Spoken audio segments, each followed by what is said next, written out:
بسم اللہ الرحمن الرحیم نحمدہ ونصلی ونسلم علی رسولہ الکریم اما بعد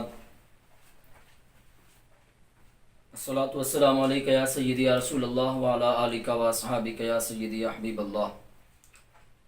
باغ فدق کے حوالے سے قسط نمبر 2 آج ہم پیش کر رہے ہیں، جس کے اندر ہم صرف اس بات کو بیان کریں گے باغ فدق کے حوالے سے ہیبہ والی روایات شیعہ کتب سے اور سنی کتب سے، کہ شیعہ کی کتب کے اندر جو یہ روایت بیان کی جاتی ہے کہ حضور سرور کائنات صلی اللہ تعالی علیہ وسلم نے اپنی ظہری حیات طیبہ میں باغ فدق ہبہ کر دیا تھا،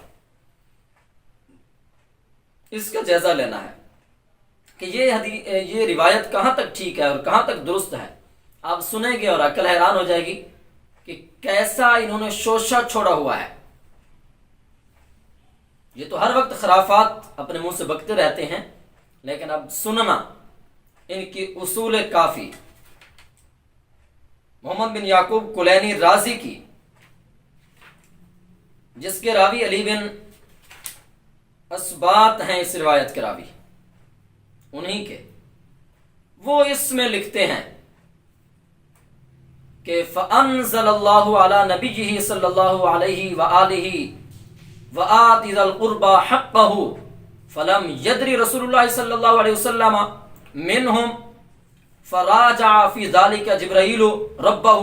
فأوحى اللہ الیہ ان ادفع فدک الى فاطمہ فدفعها رسول اللہ صلی اللہ علیہ وسلم فقال لها یا فاطمة ان اللہ امرنی ان ادفع الیک فدک فقالت قد قبلت یا رسول اللہ من اللہ ومنک۔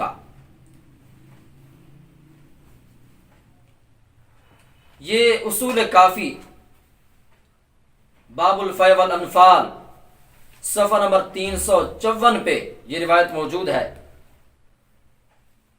جلد اول ہے۔ اس میں انہوں نے کیا لکھا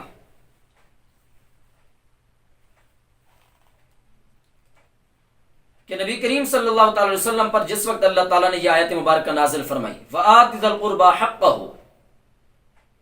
کہ رشتہ داروں کو ان کا حق عطا فرما دو،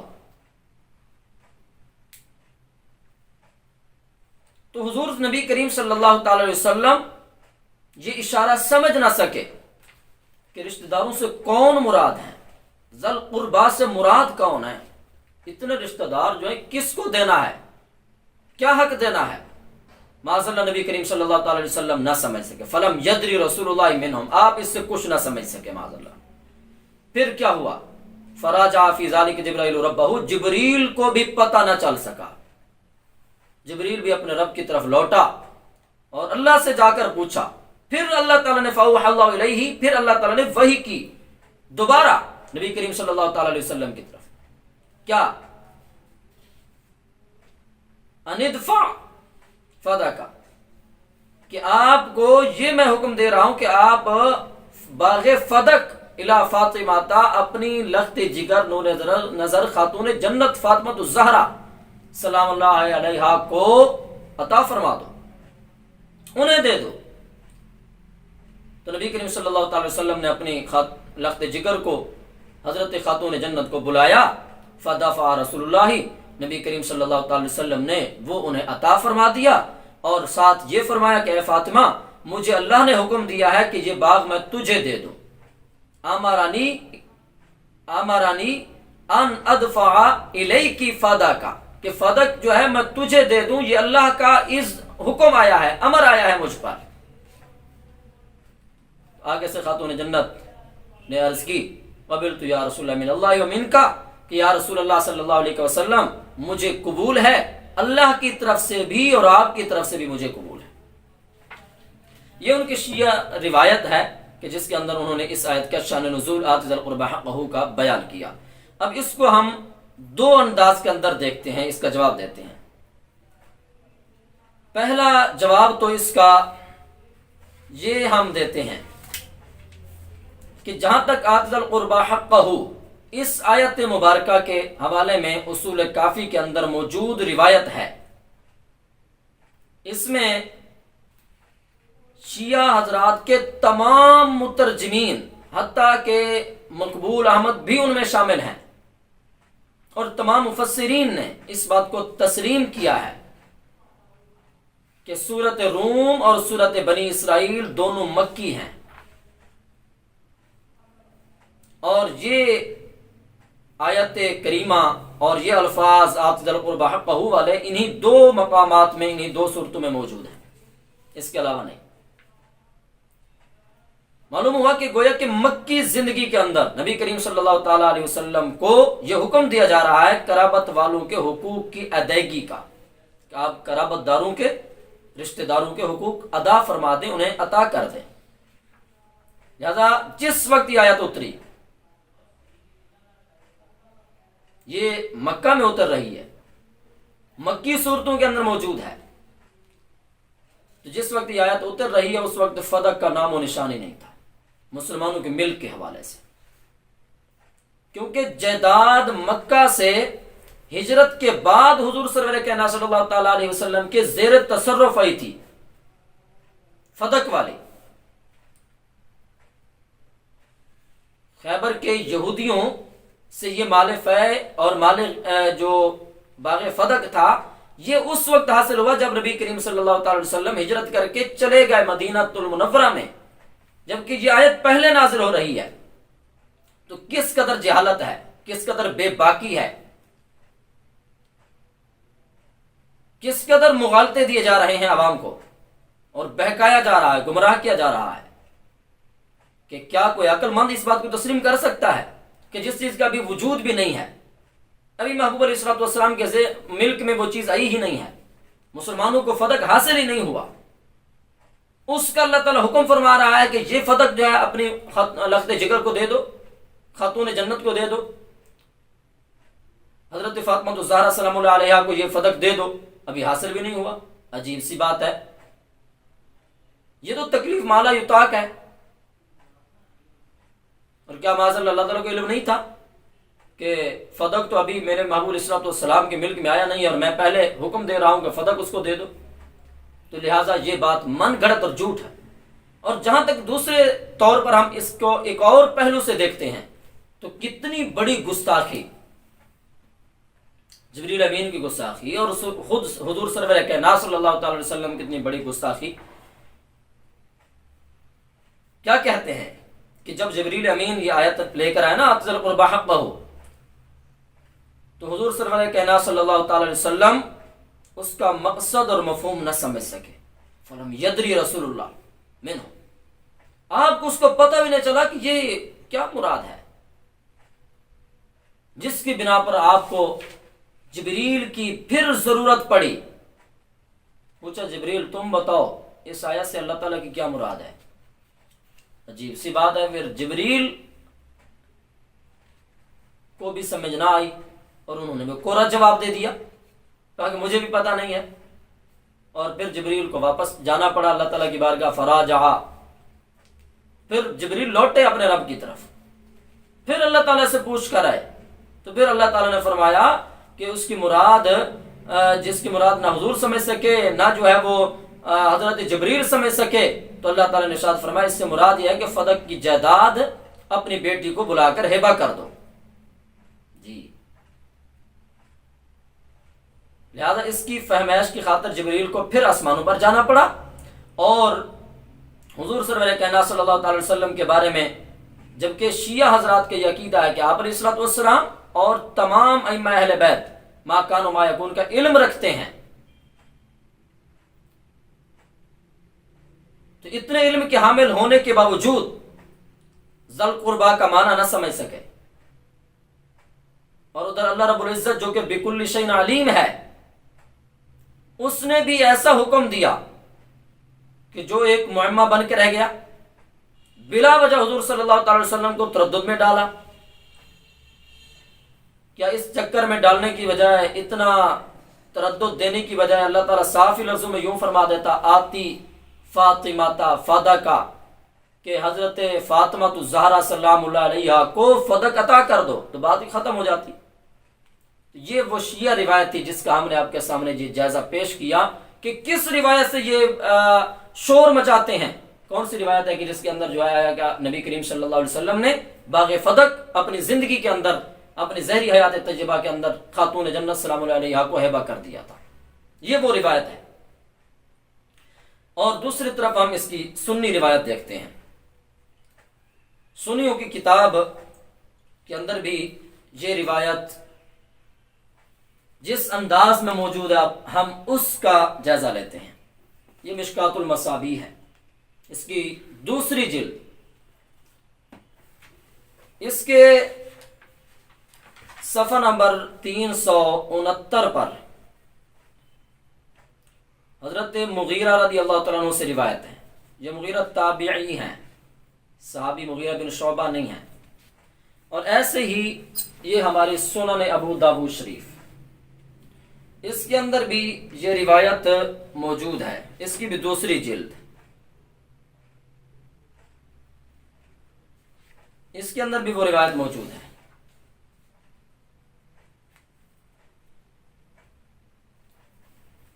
تو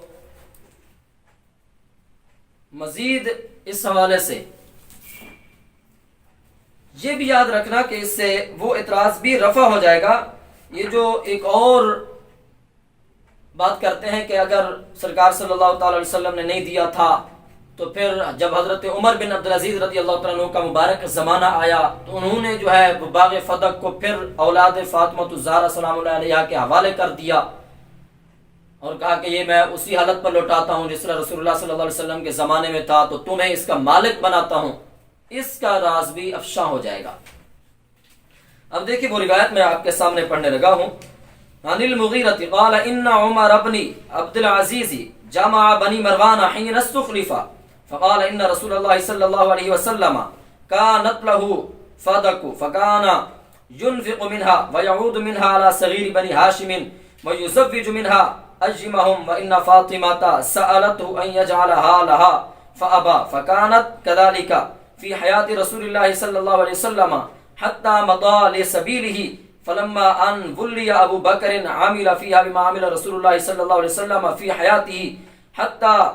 مضى لسبيله فلما أن ولي عمر بن الخطاب عمل فيها بمثل ما عمل حتى مضى لسبيله ثم أقطعها مروان ثم صارت لعمر بن عبد العزيز فرأيت امرا منعه رسول الله صلى الله عليه وسلم فاطمة ليس لي بحق واني اشهدكم اني رددتها على ما كانت يعني على عهد رسول الله صلى الله عليه وسلم وابي بکر وعمر. یہ مشکات شریف کی روایت ہے اور ابو داؤد شریف کے اندر انہی الفاظ کے اندر یہ روایت موجود ہے دوسری جلد صفحہ نمبر 59 پر. اس کا مفہوم اور ترجمہ یہ ہے کہ جس وقت حضرت عمر بن عبدالعزیز رضی اللہ تعالیٰ عنہ خلیفہ بنے تو آپ نے مروان کی اولاد کو جمع کیا اور فرمانے لگے کہ بے شک رسول اللہ صلی اللہ تعالی علیہ وسلم کے لیے فدق تھا، آپ کے زیر تصرف فدق تھا جس سے آپ کیا کیا کرتے. فرمایا ایک تو فکان ينفق منها، اس سے آپ خرچ فرماتے، اور وَيَعُودُ مِنْهَا عَلَى صَغِيرِ بنی ہاشم، اور بنو ہاشم کے بچوں پر لوٹاتے یعنی ان پر بھی خرچ کرتے، اور اس کے بعد وَيُزَوِّجُ مِنْهَا أَجْمَهُمْ، اور ان کی لونڈیوں کو اسی سے بیاہتے، ان کی شادی بیاہ کرتے. اور اس کے آگے جو الفاظ ہیں، اب اگلے الفاظ پر غور کرنا. ان فاطمہ سألته ان يجعلها لها فأبى، حضرت خاتون جنت سلام اللہ علیہ نبی کریم صلی اللہ تعالی علیہ وسلم کی بارگاہ میں گئی، جا کر باغ فدق کا سوال کیا، نبی کریم صلی اللہ تعالی علیہ وسلم سے مانگا، میرے محمود علیہ الصلوۃ والسلام نے فأبى، انکار کر دیا. ہماری روایات کے اندر یہ سیاستہ کتاب ہے ابو داؤد شریف کی